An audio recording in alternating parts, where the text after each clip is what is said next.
BBS 사랑방 시작하겠습니다. 이 자리에 조선일보 신정선 기자님, 강지재 변호사님 나와 있습니다. 안녕하십니까 두 분. 안녕하세요. 예. 안녕하세요. 아유 또 이렇게 늘 라디오로는 늘 자주 이렇게 목소리로 인사를 드렸는데 이렇게 또 뵙게 되니까 영광스럽고 그렇습니다. 얼굴을 뵈니까 두 분도 인사를 나눠주시죠. 네, 처음 뵙겠습니다. 네, 처음 뵙겠습니다. 앞으로 잘 부탁드립니다. 네, 제가 예. 더 잘 부탁드리겠습니다. 어색하군요. 예. BBS 사랑방 오늘 첫 시간 첫 번째 이슈는 지난달 말 서거한 김영삼 전 대통령 관련 얘기입니다. 사실 금융위기로 불러왔다는 것 때문에 또 차남 김현철 씨가 재임 중에 구속됐다는 것 때문에 그 굉장한 혹평을 좀 받아왔는데 이 서거 이후에는 오히려 또 국민들을 화합시키면서 새롭게 조명되고 있는 대통령이죠. 우선 개인적으로 어떻게 생각하시는지 강지혜 변호사님. 네, 사실 이분에 대해서 말씀드리자면 김대중 전 대통령과 항상 대비해서 이렇게 얘기를 하잖아요, 사람들이. 그렇죠. 보통. 예. 근데 이제 저는 이분의 생애를 사실 좀 거창하게 말씀드리는 것 같은데 생애를 두 시기로 나누고 싶어요. 그러니까 유신 시대와 그 이후 시대. 아. 네. 그래서 그 유신 시대는 사실 위대한 정치인이었다고 봅니다, 저는. 유신 시대까지는 네. 예. 훌륭한 야당 정치인이었죠. 네. 근데 유신이 끝나고 이제 군사 정권이 이제 끝날 때 예. 그걸 이제 연장시켜준 3당 합당 예. 이런 일 때문에 그리고 또 모든 국민들이 IMF 때문에 예. 네, 또 그런데 좀 부정적으로 보고 있습니다. 그 이후의 평가는 네. 좀 부정적으로 그렇지만 하여간 훌륭한 정치인이었다는 건 예. 부정할 수 없겠죠. 3당 합당으로 그렇게 길을 안 열었으면 그 뒤에 김대중 전 대통령이나 노무현 대통령 이런 분들이 나올 수 있었나요? 네, 저는 당연히 민주 정권이 들어섰을 거라고 봅니다. 그 이후에 꼭 YS가 그렇게 하지 않더라도. 네. 예, 그렇군요. 신정선 기사님은 어떻게 보세요, 개인적으로? 어느 정치인이나 공과가 다 있는 법이고, 그런데 그거를 이제 그 긴 시각에서 봤을 때 저는 김영삼 전 대통령 같은 경우는 역시 시대의 거인이다. 이렇게 좀 봐야 되지 않을까 싶은데요. 무엇보다 특히 현재 그 정치판을 봤을 때 우리가 과연 이 정도의 큰 통찰력을 가진 그 정치적 리더를 가지고 있느냐라고 봤을 때 더더욱 조금 그리운 부분이 있지 않나 싶고, 예. 그래서 이 서거하신 이후에 이런 숙모의 열기 같은 것도 예. 지금의 정치권에 대한 어떤 아쉬움이 반영됐기 때문에 더더욱 이분이 돌아가신 거에 대해서 다들 그렇게 안타까워하지 않나 싶습니다. 그래서 그렇군요. 정치적 그 리더로서 거인으로서 굉장히 평가받아야 될 부분이 많지 않나 이렇게 생각하고 있습니다. 그렇군요.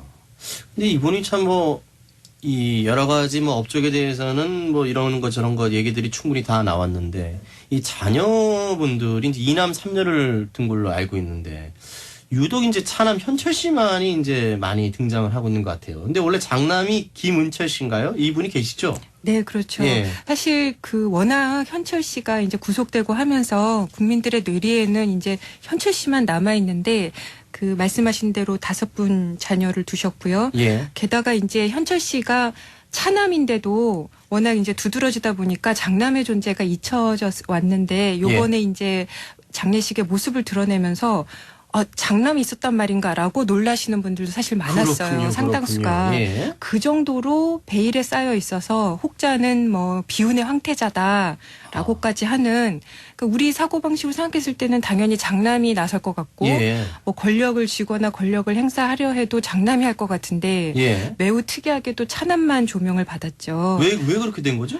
그런데 이제 여기에 대해서는 여러 가지 이제 설이 있는데 기본적으로 이제 은철 씨 같은 경우는 몸이 많이 좋지 않았다고 해요. 그리고 현철 씨 같은 경우는 외모도 그렇고 성격도 그렇고 김영삼 전 대통령을 많이 닮아서 굉장히 적극적이고 이렇게 활발하게 나섰던 반면에 은철 씨는 굉장히 내성적이었다고 알려져 있습니다. 성격상으로도. 네. 예. 그래서 학교 다닐 때 동창이었다는 지인분 말로는 워낙 아버지가 야당 지도자였기 때문에 장남이라는 이유로 좀 애들한테 맞기도 하고 그랬다는 일화도 있어요. 그런 근데 얘기도 이제 있습니까? 굉장히 본인이 이렇게 적극적이고 예. 공격적인 성향이었다면 같이 때리고 하면서 해서 예, 예, 더 그럼요. 이렇게 뭔가 발휘했을 것 같은데 내성적인 아이 같은 경우는 아마 그게 오래 쌓이면 아. 본인이 좀 힘들어할 수도 있지 않을까. 물론 이것은 어디까지나 짐작이긴 합니다만 예. 그래서 이분은 사실 전면에 나선 적이 거의 없고요.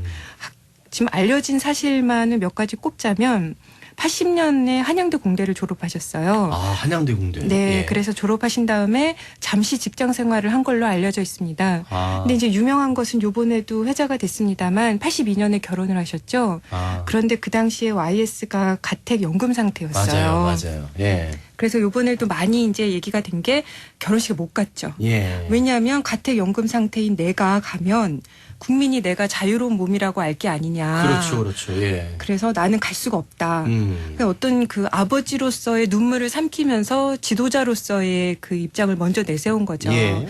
그래서 이제 82년에 결혼을 하셨고 83년에 미국으로 건너갔죠. 그래서 11년 동안 로스앤젤레스 근교에서 남성복 매장을 했다고 해요. 남성목 매장. 네, 그러니까 정치하고는 정말 거리가 없는 거죠. 그렇군요. 그러니까 어떤 이 아버지가 거대한 지도자로 이 분투하는 동안 예. 장남은 아마 철저히 그 그림자에 가려서 예. 보통 사람으로 살기 위해서 굉장히 많은 것을 감내해야 하지 않을까 그렇게 짐작해 볼 수가 있는데요. 87년과 92년 대선 때 잠시 귀국해서 선거 일을 뒤에서 돕긴 했다고 해요. 예. 근데 그게 뭐 이렇게 두드러질 정도는 아니었던 것 같고 그래서 부친이 이제 당선된 이후에는 이제 미국에서 주로 이제 있었죠. 그거 이제 나머지 그 세 따님들도 다 그런데요. 그러다가 이제 최근에 귀국한 걸로 알려져 있는데 이번에 장례식장의 모습을 드러내면서 이제 세상이 주목하게 된 거죠. 예, 좀 병색이 좀 완연해 보이셨어요. 이렇게 큰 검은 선글라스를 끼시긴 했지만. 그죠? 네, 그래서 다들 예. 정말 예. 그 외모부터가 이제 존재도 처음 알았는데 모습도 상당히 생경하게 느껴져서 더 인상이 남아서 YS의 장남이 누구냐라고 예, 다들 궁금해하시는 예. 것 같습니다. 아, 그렇군요. 한양대 공대를 나와서 로스앤젤레스에서 남성복 매장을 하셨군요. 야, 이런 건 정말 처음 제가 듣습니다. 예. 워낙 알려진 게 드물고 정말 철저하게 베일에 가려서 예. 사셨는데 이런 어떤 그 정말 리더, 시대 리더의 가족으로 산다는 것도 쉽지 않은 것 예. 같습니다. 어떻게 보니까 그 YS 당신도 이렇게 마음이 늘 좋지는 않으셨을 것 같아요. 장남을 생각을 하면은 어떤 느낌인지 모르겠지만은. 아버지가 네. 장남에 대한 생각은 아마 정말 남다르지 않았을까 예. 싶은데 그거에 대해서 이제 뭐 이렇게 언급하신 적은 없긴 하나 예. 그들 뭐 가족 간의 어떤 뭐 서로 나누는 교감이 있었겠죠. 예, 그렇겠네요. 아. 근데 이게 보통 예. 대통령의 이제 장남이 이제 베일에 쌓여 있다고 하더라도 예. 사람들이 알지 않습니까? 그렇죠, 그렇죠. 예. 그리고 LA에서 남성복 매장도 하시고 뭐 그랬다니까. 예. 주변 사람들이 가만 두질 않잖아요. 이게. 그렇죠. 네. 예. 사실 뭐 그 차남 현철 씨도 그런 뭐 소통용으로까지 네, 불기까지는 그렇게 된 거죠. 주변에서 예. 참 불가사의한 일입니다. 예. 제가 볼 때는. 네. 그렇군요. 말씀을 하신 김에 그럼 이런 대답도 한번 해보십시오. 그 YS가 이제 여러 가지 개혁 작업들 뭐 사실 YS만이 할 수 있었던 수많은 개혁 작업들이 있다 이렇게들 이제 많이들 얘기를 하고 있는데 뭐 우리가 뭐 이루 말할 수 없이 뭐 금융실명제라든지 뭐 조선 총독부를 부순거하며 하나의 척결 이런 것들을 뭐 거의 YS만이 할 수 있었다 이런 얘기들이 있는데 그러니까 DJ라면 이거는 못했을까요? 왜 두 분하고 이제 비교를 하면서 꼭 이제 YS만이 할 수 있었다 이런 얘기들을 방점을 많이 찍어서 얘기들을 하더라고요. 어떻게 생각하세요, 강 변호사님? 이게 보통 이제 일반적으로 보기에 두 분 성향이 너무 다르기 때문에 그런 얘기를 하는 게 아닌가 하는데요. 예. 뭐 DJ 김대중 전 대통령 같은 경우에는 이제 좀 굉장히 치밀하고 논리적이고 논리가 다 서지 않으면은 이제 뭐 결정을 안 하는 뭐 예. 그런 스타일이라고 알려져 있잖아요. 또 일일이 지시하시고. 그렇죠. 예. 네. 본인이 너무 뭐 모든 걸 다 챙기시고 네. 뭐 그렇다고 알려져 있죠. 반면에 예. 근데 김영삼 전 대통령은 이제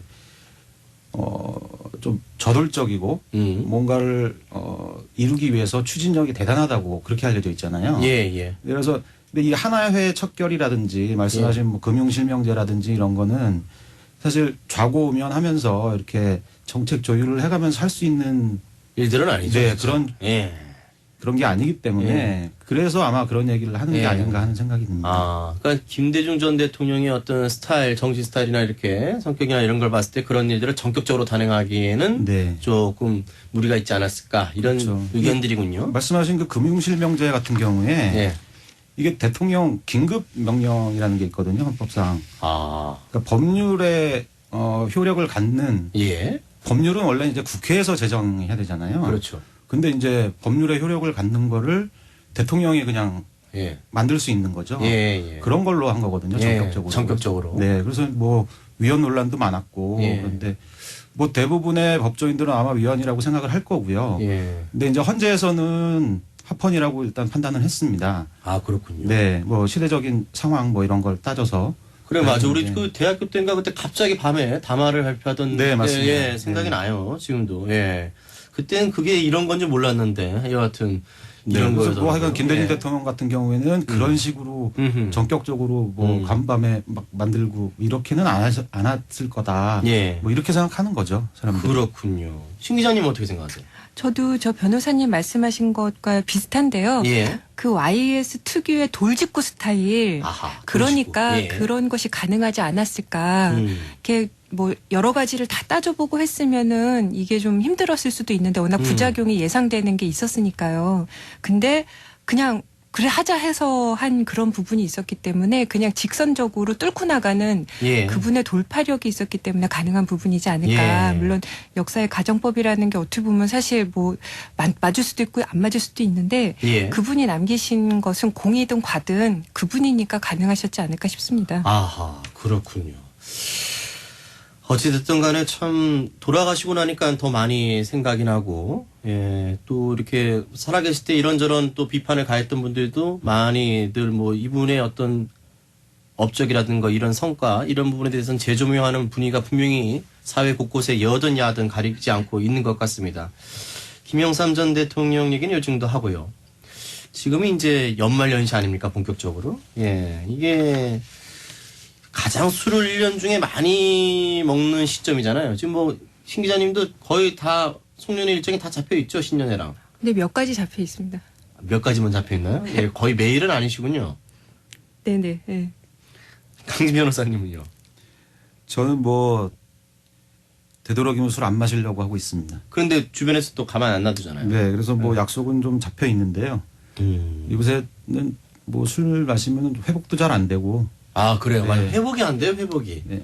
아, 죽겠더라고요. 진짜 회복이 안 돼요. 이게 한 잔 마시면 옛날에는 그래도 한 30대 초반 정도까지만 해도 그 다음에 오전 되면 이렇게 회복되고 그러지 않았습니까? 네. 아, 회복이 안 되더라고요. 그 다음날 굉장히 큰 영향을 주고 몸도 그러던데. 회복이 안 되고 또 다음날 굉장히 우울해지죠. 맞아요. 네. 우울해요. 아, 굉장히 우울합니다. 진짜. 40대 접어드니까 우울하더라고요, 진짜. 네. 예. 정신적으로 굉장히 견디기 힘든 순간들도 이렇게 있고 한데. 근데 이게 이렇게 또 술을 또 송년회 때 또 이렇게 1년에 한두 번 정도 반드시 이렇게 만나줘야 또 인간관계가 유지되는 친구들을 꼭 이때 만납니다. 예. 네, 그렇죠. 예. 1년 내내 안 만나다가도 12월 요때는 한 번쯤 만나줘야 또 굉장히 의리 같은 게 지켜지는 그런 느낌이 있고 그러는데 근데 지금 이때 그래서 굉장히 심각한 문제가 음주운전을 너무 많이 한다는 거죠. 이게 뭐 하루 이틀도 아니고 대리 부르는 비용도 만만치 않고 또 이래 가다 보니까 음주운전이 많고 또 음주운전 사고도 많고 그래서 지금 경찰이 특별히 이달 다음 달 이제 특별 단속을 펼친다는 건데 우선 신정선 기자님 이 경찰 발표 내용부터 좀 정리를 해주시죠. 예, 그 서울 얘기긴 합니다만 서울지방경찰청이 이제 연말연시라고 내년 1월까지 음주운전 이제 특별 단속을 나선다고 했는데요. 예. 이게 보니까 이제 작년 통계를 내보니까 교통사고가 12월에 가장 많이 발생했다는 거죠. 아하.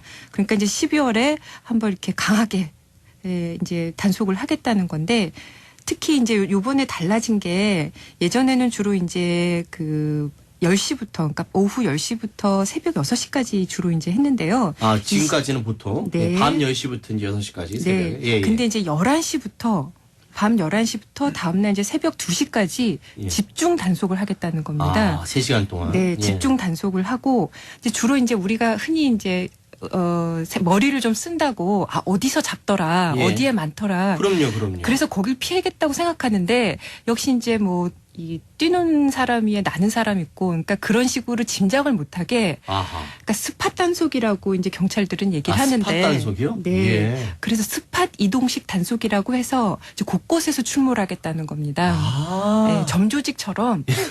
그러니까 한 곳에 오래 머무르는 것이 아니고 네. 옮겨 다니면서 곳곳에 이제 산발적으로 이렇게 잡겠다는 거거든요. 아하, 예. 그만큼 이제 어떤 그 단속의 의지를 드러낸 조치라고 할 수 있습니다. 아, 그렇군요.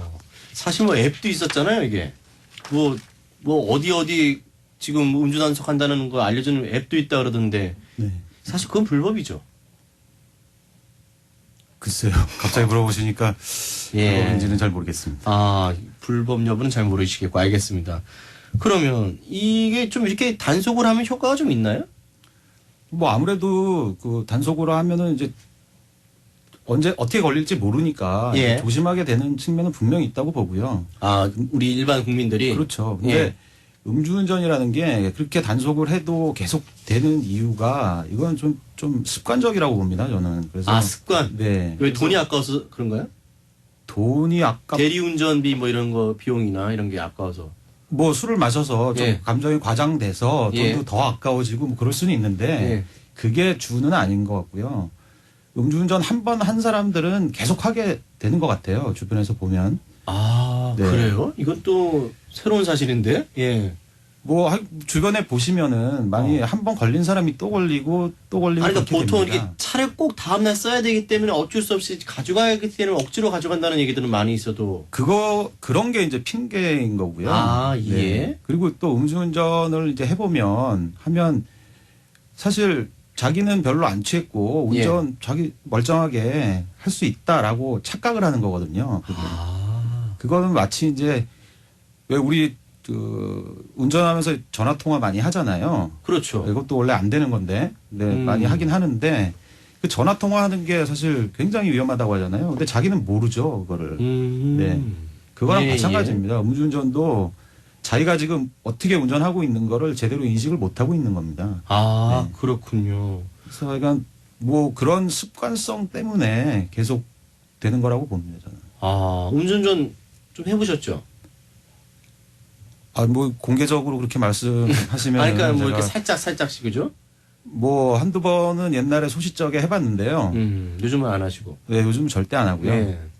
그래서 저는 사실 처음에 20대 초반에 네. 처음에 운전할 때 사실 이런 말씀 드려도 되는지 모르겠는데 하여간 처음에 좀 심하게 음주운전을 한번 한 적이 있었어요. 예. 근데 그때는 이제 이런 뭐 기기들이 없었죠. 그냥 종이컵에다가 후 불고 뭐 이런 단속을 하던 때거든요. 아, 단속일 땐 종이컵에 이렇게 네. 부는 거군요. 예. 그랬는데 정말 만취 상태였는데 그 짧은 거리를 이동하긴 했습니다. 근데 어쨌든 만취 상태에서 불었는데 안 걸렸어요. 그냥 가라 그러더라고요.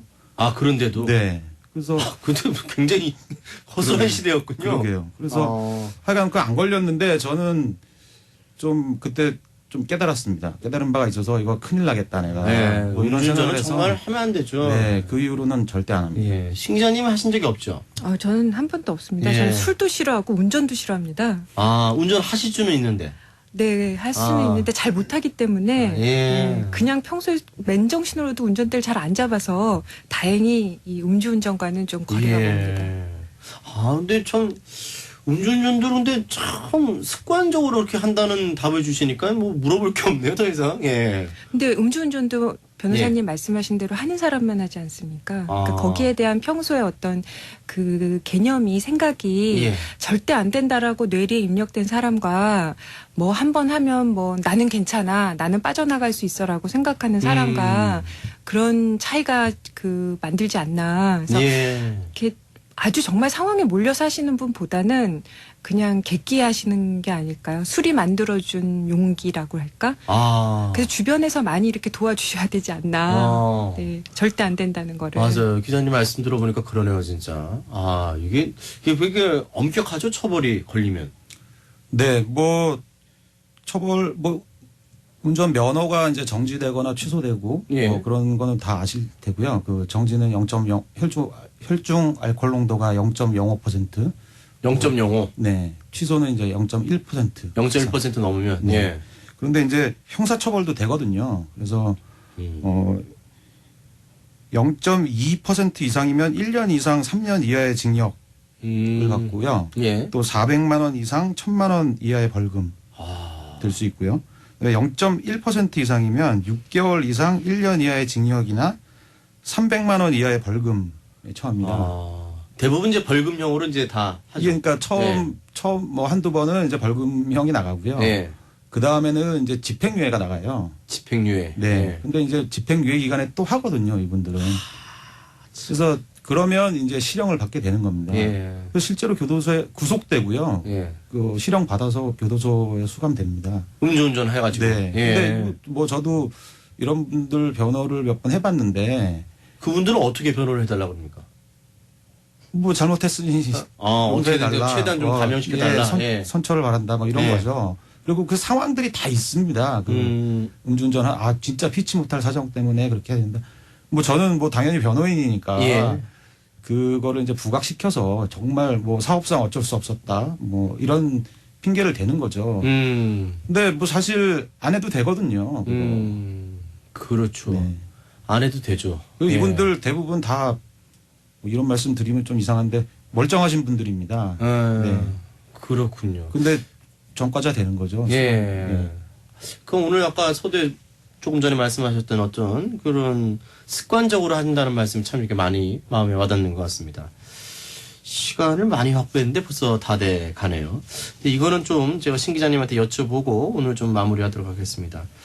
이게 세 번째 주제가 벌써 되는데 요즘 뭐 연예인들, 유명인들 이런저런 뭐 몰락이나 추문 이런 거 참 많이 있고 그런데 개그맨 이혁재 씨가 얼마 전에 또 소송을 당했어요. 예. 네, 이혁재 씨가 피소됐다고 예, 또 이게 이게- 일부 연예 매체에서 기사를 많이 썼더군요. 예, 이게 근데 이분이 제가 특별히 여쭤보는 이유는 이게 처음이 아니잖아요, 이분이.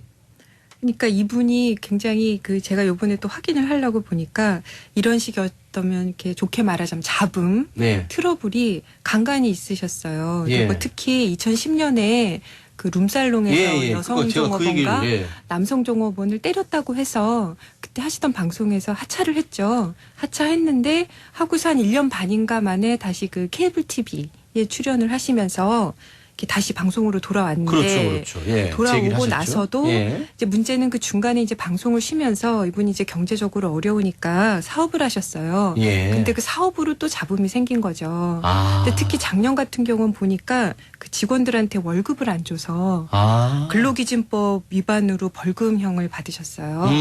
그러니까 그런 식의 이제 그 들었을 때 결코 유쾌하지 않은 뉴스를 계속 접하다 보니까 이분이 요번에 피소된 것도 또 이혁재야? 라는 아, 반응이 나오게 예, 된 예. 거죠. 예. 그러니까 룸살롱 종업원을 폭행했다는 뉴스도 들었을 때 좀 그렇죠. 유쾌하지 않은 데다가 뭐 월급을 안 줬다.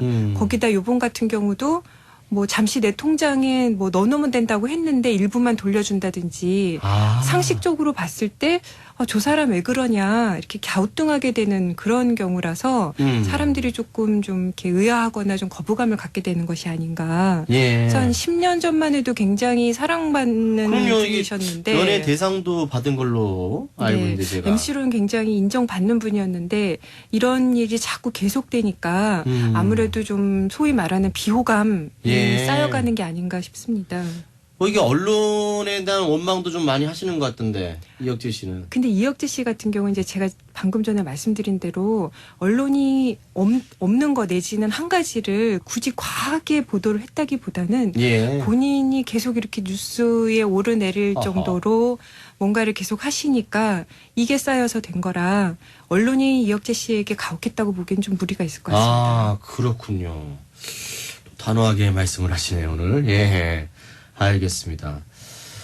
이게 뭐, 조금 얘기들을 좀 진지하게 여러 가지 이슈들을 좀 깊게 다뤄보려고 하는데 벌써 시간이 다 됐네요. 예. 제가 오늘 시간 배분을 잘못했나요? 예. 아닌데, 충분히 얘기를 한 것 같은데. 자, 다음 주부터는 저희가 좀 그 주제를 하나로 좀 만들던지 해야겠습니다. 예. 오늘 두 분 말씀 감사합니다. 오늘 첫 순서는 여기서 줄여야겠습니다.